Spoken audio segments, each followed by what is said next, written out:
साथियों, मैं सचिन कुमार निगम आपका स्वागत करता हूं अपने YouTube चैनल उज्ज्वल दृष्टि पर।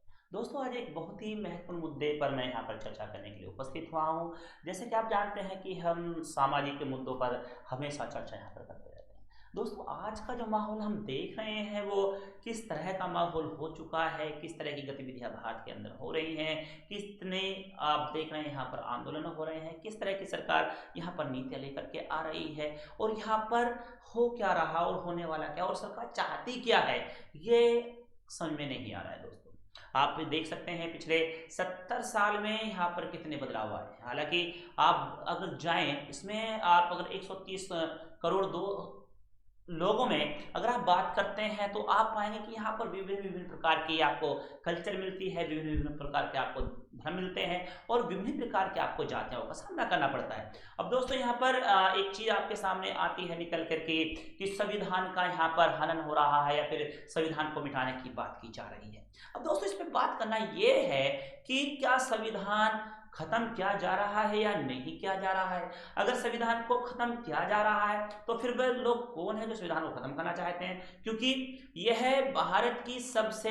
महत्वपूर्ण और पवित्र पुस्तक है जिसके द्वारा, या ग्रंथ कह दीजिए आपसे, यह सबसे बड़ा ग्रंथ है जो भारत को चलाने का कार्य करता है। अब इसमें दो तबके आपके सामने आते हैं। एक तबका वह है जो इसे हटाने की बात करता है, दूसरा तबका यह है जो इसे बचाने की बात करता है। लेकिन जो हटाने की बात कर रहा है उसने अभी तक एक बार भी ये नहीं कहा कि इस संविधान को हटा दिया जाए, इसे अलग कर दिया जाए। दूसरा तबका कहता है कि वो उसका हनन कर रहे हैं। अब दोस्तों, यहाँ पर बातें क्लियर ये करना बाकी है, क्या संविधान को हटाया जा रहा है या खत्म किया जा रहा है। अब इसमें से बात किसकी आकर के स्पष्ट होती है।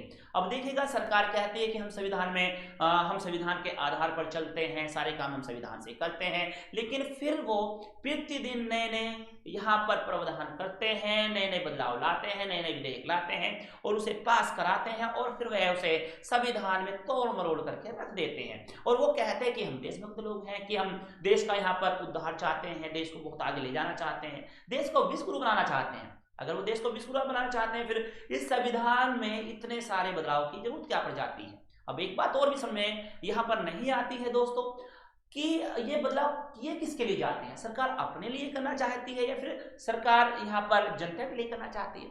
अगर ये सभी चीजें जनता के हित में है तो फिर जनता उन विधेयकों को लेकर के उनके पास हो जाने पर सड़कों पर क्यों उतर जाती है। सबसे बड़ी बात यह है, सरकार कहती है कि हम ये लेकर के जो बिल आए हैं वो आपके हित में होगा। सही बात है, आपके हित में होना चाहिए, लेकिन फिर वही जनता जिसके वो हित में होता है वो सड़कों पर क्यों आ जाता है, क्यों वो सड़कों पर आ रहा है, क्या समस्या है इसमें। तो यह कहीं ना कहीं संविधान का नाम लेकर के आप अपनी मंशाओं को पूरा करने की बात करते हैं। तो यहाँ पर बात क्लियर ये हो जाती है कि संविधान को कहीं ना कहीं तोड़ा मरोड़ा जा रहा है, उसे हटाया जा रहा है, उसको खत्म किया जा रहा है। अगर यहाँ पर सरकार अपनी कही बात को जनता से मनवा लेती है तो बिल्कुल सही है कि आप संविधान के अकॉर्डिंग चल रहे हैं, और अगर ऐसा नहीं है तो कहीं ना कहीं आप संविधान के विरोध में काम कर रहे हैं। अब दोस्तों, आप देख लीजिएगा, पिछले कुछ समय में हम पीछे जाते हैं, आप कहते हैं कि 130 करोड़ की जनसंख्या इस भारत के अंदर है और संविधान से चलती है।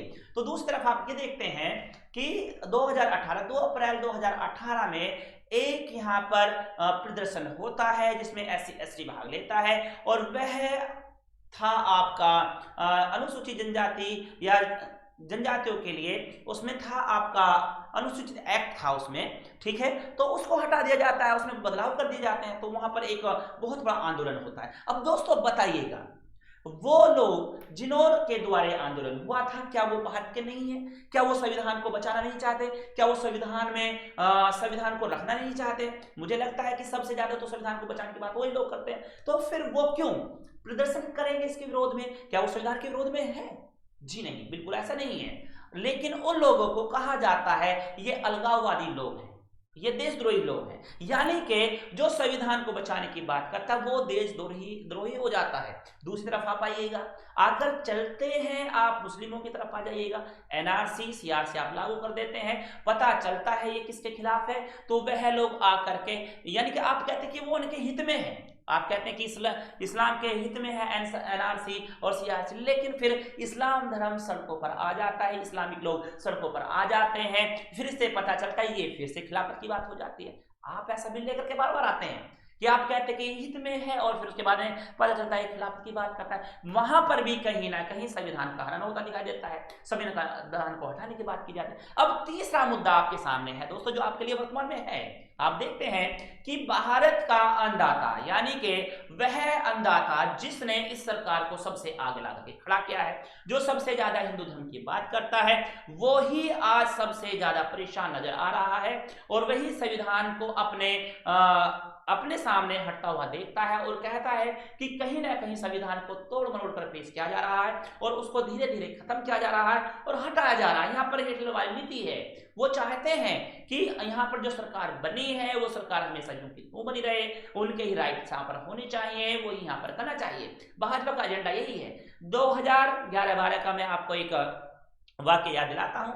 दिल्ली के माननीय मुख्यमंत्री अरविंद केजरीवाल साहब ने कहा था कि अगर कांग्रेस चोर है तो आप एक बार मौका दे करके देखिए भाजपा को और वह आपको सबसे बड़ा गुंडा आपको नजर आएगी दोस्तों। तो दोस्तों आप यहां पर पाएंगे कि केजरीवाल साहब ने यह बात 2011-12 में कह दी थी, यानी कि उनको पता था, क्योंकि वो भी वहीं से निकल कर कहीं नहीं गया है, क्योंकि अन्ना हजारे साहब के पास साथ में रह करके उन्होंने आंदोलन किया है, वो सारी नीतियों को जानते हैं। अन्ना हजारे साहब 2012-13 में कांग्रेस के खिलाफ धरने पर बैठे हुए थे, लेकिन आप देख रहे हैं पिछले 6 साल में 7 साल में क्या क्या यहाँ पर बदलाव आए हैं और अन्ना हजारे साहब आपको नजर नहीं आते हैं। अब मैं ये कहना चाहता हूं, कभी यहाँ पर एससी आंदोलन करता है, कभी यहाँ पर मुस्लिम आंदोलन करता है और अब यहाँ पर हिंदू खुद आंदोलन कर रहा है, यानी कि हिंदू बेनाम आप कह सकते हैं। मैं किसान की बात कर रहा हूं, यहाँ सभी धर्मों के किसान लगे हुए हैं। किसान एक अपने आप में बहुत बड़ा तबका है और वह सबसे बड़ा हिंदू है। ये गांवों से बिलोंग करने वाले लोग ही सबसे ज्यादा संस्कृति को बढ़ावा देते हैं और सबसे ज्यादा संस्कृति को भी फॉलो करते हैं। और ये लोग कहते हैं, संसद में बैठे हुए लोग जो घरों से कभी निकलते नहीं है, जो हमेशा एसो में रहते हैं, वो कहते हैं कि हम हिंदू धर्म को बचाने का कार्य कर रहे हैं और देश को बचाने का कार्य कर रहे हैं। अब वही लोग कहते हैं, मतलब जो हमारे अन्नदाता हैं, जो हमें भरण पोषण की बात करते हैं, हमें ला करके देते हैं, उनके खिलाफ इतनी बड़ी साजिश की जाती है, बिल पास कर दिया जाता है और यहाँ पर पूरा का पूरा प्राइवेट सेक्टर लाने का प्रयास किया जा रहा है। दोस्तों आपकी रेल बिक चुकी है, आप जानते हैं, आपके एयरपोर्ट बिक चुके हैं, आप जानते हैं, आप सभी बातों को जानते हैं और अब आप यहाँ पर देख रहे हैं कि मंडियों को भी प्राइवेट किया जा रहा है ताकि यहाँ पर किसान आकर के गुलाम बन जाए। यहाँ पर गुलाम बनाने की पूरी नीति यहाँ पर लागू कर दी गई है और लोगों की मनसा, इनकी मनसा है कि किसी ना किसी तरह से फिर से इस देश को गुलाम कर दिया जाए। एक कहा गया है कि इनको भूखा भी नहीं रखना है और इतना भी ना किया जाए कि ये खड़े होकर के अपनी बात कर सकें। अब देखिएगा सबसे बड़ी बात ये केवल और केवल जो साजिश में है, जिन्हें आप बीजेपी कहते हैं या फिर अंधभक्तों की श्रेणी में रखते हैं, ये केवल और केवल आपके पास में 10 से 12% या अधिकतम 15% लोग होंगे।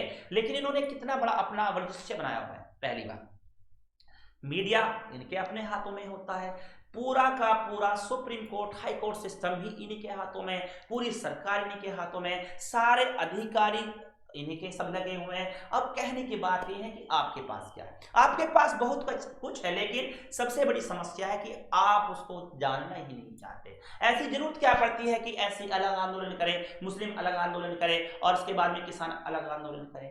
जो किसान आज यहाँ पर बैठे हुए हैं वो भी एक दिन कह रहे थे मैं भी चौकीदार और मैं इससे अलग वोट किसी को नहीं दूंगा, लेकिन आज वही खुद कह रहे हैं कि इसको बढ़ावा सबसे ज्यादा हमने दिया और आज हम सबसे ज्यादा परेशान हैं। तो ये समस्याएं आपके सामने घट रही हैं और बढ़ रही हैं, इनको समझना होगा दोस्तों और इन्हें करना भी होगा। तो दोस्तों आप देख रहे हैं यहाँ पर आज आपका संविधान आपके खिलाफ होता जा रहा है। चंद लोग, मुट्ठी भर लोग आपके संविधान को हटाने की बात करते हैं। ये इतना आसान नहीं है, लेकिन हाँ धीरे धीरे से हटा दिया जाएगा, आपको एक साथ आना पड़ेगा। तो वो मेरा सवाल केवल यही है, वो लोग कौन हैं जो देश के संविधान को बचाना चाहते हैं या देश के संविधान को हटाना चाहते हैं? क्या सरकार देश के संविधान के विरुद्ध काम करती है या उसके फेवर में काम करती है, या फिर यहाँ की जनता उसके विरुद्ध काम करती है, फेवर में काम करती है?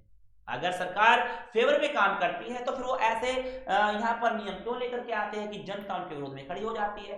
अब यहाँ पर जो असमंजस की स्थिति बनी हुई है, तो कहीं ना कहीं यहाँ पर आप देख रहे हैं सरकार सीधे तौर पर संविधान को हटा देना चाहती है।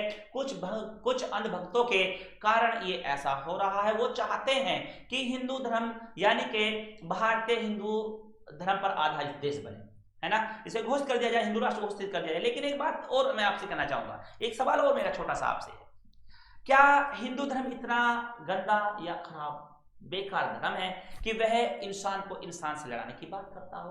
क्या वह छोटे बड़े ऊंच नीच की बात करता हो? क्या वह दबे कुचले शोषितों को बलि चढ़ाने की बात करता हो? क्या ऐसा है? कहीं कोई भी धर्म इतना गंदा नहीं हो सकता। लेकिन दोस्तों हाँ, जिस तरह से आप देख रहे हैं कि कुछ चंद लोग यहाँ पर आज सत्ता का भोग उठा रहे हैं, अपने बात की प्रबुद्धि समझते हैं और फिर उसे अपने हिसाब से चलाने का प्रयास करते हैं, ठीक वैसा ही हिंदू धर्म के पहले वाले मठाधीशों ने यही किया और हिंदू धर्म को पूर्ण बदनाम कर दिया। और यही कारण है कि हिंदू धर्म से हमेशा लोग दूसरे धर्मों में जाते रहे हैं। जैसे कि आप देख रहे हैं बौद्धिस्ट यहाँ से निकले हैं, आपके पास यहाँ से निकले हैं, सिख धर्म यहाँ से स्थापित किया गया है, ये बहुत सारी चीजें आपके सामने रखी गई हैं। तो दोस्तों यहाँ पर हमें विचार करने की जरूरत है। दोस्तों आप देख रहे हैं यहाँ पर अभी पीछे का आप रिपोर्ट देख सकते हैं कि अडानी और अंबानी के बहुत सारे कोल्ड स्टोर बन करके तैयार हो गए हैं। हरियाणा पंजाब में आप इस चीज को देख सकते हैं, आप बहुत सारी पिक्चर सोशल मीडिया पे आपके सामने आ भी रही है। अब यह अप्रैल में बन करके तैयार हो जाता है, अप्रैल मई में बन करके तैयार हो जाता है और बिल आपका अगस्त सितंबर में आता है जाकर के। यानी कि सीधी सीधी कहीं ना कहीं